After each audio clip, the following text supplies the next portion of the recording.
Do you also feel like the world is sick?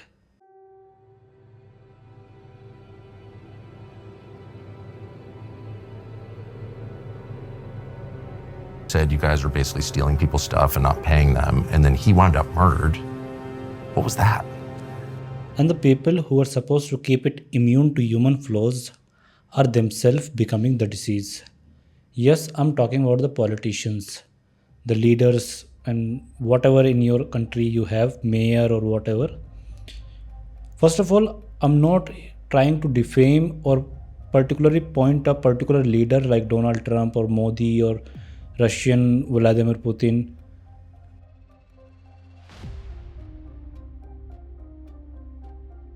We are trying to understand what makes a leader not care about its people currently, historically, and even in future, because history always repeats itself. So pattern will be same. We're trying to understand the pattern here. Anyways, first of all, I think this is my take. If you want to go deeper down the rabbit hole yourself, there are sources in the description, so you can go look yourself. But I found three main core categories which makes a leader not care about its people. First, human nature of a leader. Second, exploiting control.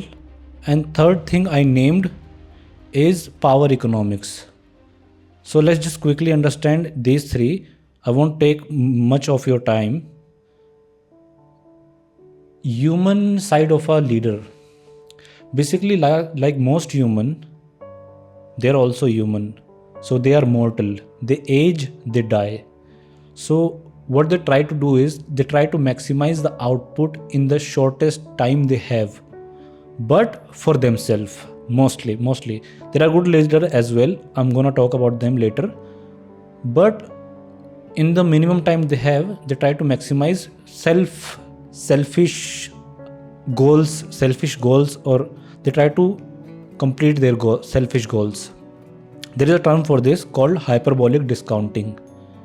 What hyperbolic discounting means, our brain prefer immediate reward over long term reward. Basically, our brain prefer immediate thing over a long term, like thinking, okay, we'll get this in stock or that in stock. It prefer immediate reward. I want it immediately. Cigarettes are a classic example. You won't understand it with stocks market, but you might understand it with cigarettes. Cigarettes is a classic example of hyperbolic discounting. Then there is power. Power fundamentally changes a person's psychology. They all show signs of low empathy, high risk tolerance, self-justification of anything evil or immoral they do. They just self-justify it for a bigger cause or something. Then there is addiction of power. Basically, dependency of power that looks like an addiction. And at the end of the day, we can't even blame them, because it is not humanly possible to show empathy to more than 150 people, roughly 150 people, because evolution wise we never needed more than that. And when a number goes in millions and billions, when the population is in millions and billions, right? So when the number goes in millions and billions, it just becomes statistics. Anyways, so it becomes a statistics. Like that Clash of Clan game, there is a scoreboard of how many enemies died or how many your soldiers died. You don't care, it's just a number. Same thing happens with politicians. They are human, they can't relate to 1 billion people or 1 million people at a time. And at the end of the day, we can't even blame ourselves, because that same evolution also wired us to pick the most dominant and aggressive leader, as it worked in caves. But modern times require empathy and intellect more than the muscle. Now let's look at how they exploit control. If you've seen any good magician, he is very good at deceiving people because he uses this toolkit, mostly this toolkit of distraction, fear or emotion of any kind, and story or propaganda in political term. So how does this relate to leaders? Are they magician? Kind of, because they also use this similar toolkit, not exactly the same but similar toolkit. They first distract their audience, but they are very good magicians, so they also control let me put it another way, let me find better wording for it. So they control what you see, they also control what you don't see, and they also control how you see things, how you basically interpret it. You got it right? You can rewind it and try to understand this line. This is very this is the best analogy I could find. Then there is fear or emotion. They use our emotion against us, like this emotion of a sense of tribal or emotion of hatred against some race or some religion or something. Not hatred, just feeling of a different tribal. They use this humanly emotion against humans only. Then there is story or propaganda. Any good propaganda, you won't even feel like it's a propaganda. It will be very subtle, it will be very normal. For example, I'll give example of each of it. Distraction, you know it. Social media, sports, not all sport. I watch UFC, I watch F1. My whole career is built on e-sport. But I'm just saying historically and currently, most of the leaders use sports as a distraction, and social media, even outrage. They keep the public fighting in between each of them. Like influencers keeps getting views, people are fighting in comment. It keeps the audience distracted from real issues. They'll be talking about something else. Then they also hire PR agencies and even news media nowadays. Our democracy. This is extremely dangerous to our democracy. This is extremely dangerous to our democracy. This is extremely dangerous to our democracy. This is extremely dangerous to our democracy. This is extremely dangerous to our democracy. This is extremely dangerous to our democracy. To sell you the story, the propaganda. Even they're hiring in some countries, I won't name it. I might just flash a screen, the trailer of it or just a poster of it in a screen right now. In some countries, they use even movies to sell their propaganda or story, and it looks based on true events. Then there is one more term I would like to throw here. It's called, I think, overthrow window, or I forgot the exact wording. Maybe it's overthrown window.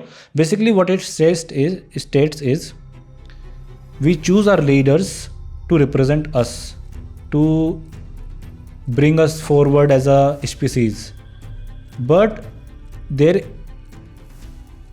incentives or their goals change by design. Doesn't matter the design, communism, capitalism, democracy, or whatever the design is, their goal changes because they're human. Then last is power economics. So it's not a conspiracy anymore. Powerful people can and do control most of the government. I'm not saying every government is corrupt or everybody is corrupt.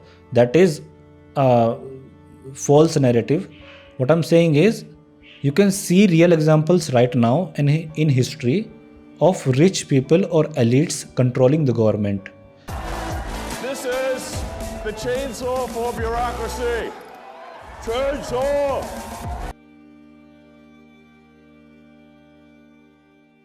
Why? Because they can control the stock market, they can control the economy, they can either boost the country's growth or they can make it worse. basically they have lot of like range of weapons in terms of power. It's not, after a point, it's not just economical power. It is influence, and it is basically power, not even economy, not even money after a point. They're very powerful, not because of money, but because of what this unlimited money brought them to. They have influence, they're talking to very elite people, they have very good circle. Anyways, then there are bureaucrats and people who donated to government. They influence our president, prime minister, and people who give them intel or suggest them, basically bureaucrats. They influence their decision making. From outside, it might look insane, like what they're doing. But from inside, it might be a good intel or future prediction or back channel calls, something we don't know. From outside, it would obviously look insane. I would also like to add here that you can find real life examples. I won't name them, but you can find them. I'll show you some of it. In India, you can find electoral bond scam. I won't call it scam, but it is. Then you can find who donated to American presidents, and you can even find other countries. Let's move on from this. We know elite have some influence in the governments. Then what about wars? That is also power, and that is also economics. How? Because war is a money making machine where some people from stock market, government, and arm industry get a lot of money, but the real people like soldiers who are just a credit line at a point, they are just a credit line that a president or prime minister or a leader can invest and be like, oh, this many lost, this many won. They are not someone's father or parent. General audience, they are a PR problem. If they die, they are a PR problem. They hire PR agencies to fix it, to change the narrative. But there are exceptions as well. For example, the father of Singapore or the first prime minister, whatever you want to call him, I even forgot his name because he never wanted fame. Even I keep forgetting his name. I remember his image, I read about him, but I keep forgetting his name because he never wanted any fame out of it. But he built Singapore from ground up, and you can look, Singapore is a developed country right now, even without any oil or any resources. Know that I can get the airline going again without them. And let there be no mistakes about this. Whoever governs Singapore must have that iron in him, or give it up. This is not a game of cards. Then Bhutan, for example, measures happiness index instead of GDP. And APJ Abdul Kalam, our Indian former president, lived a life of like intellect and very minimalism. The best thing a human being can think of. Then you will get a conflict-free world. That's why I used to say, where there is righteousness in the heart, there's beauty in the character. Where there is beauty in the character, there is harmony in the home. Harmony in the home. Where there is harmony in the home, there is order in the nation. When there is order in the nation, there's peace in the world. Where is the starting point? At the time of his death, he only had a box with few clothes in it and few shoes, and he had a library which included around 2.5k to 3,000 books and some awards, or I don't know how many awards, I forgot the number, but there were some big awards like national awards. Okay, He never owned any kind of land or TV, car, anything electrical. He lived very simply. He served science and his country. Now, what do we do about it? What can we do about our leaders? Basically, at the end of the day, the conclusion of this video is morality or consciousness is not moral or immoral. That is a very wrong question to ask. What is consciousness? Is it moral or immoral? The question should be, what do we choose to do with our consciousness? Do we choose to be moral or immoral?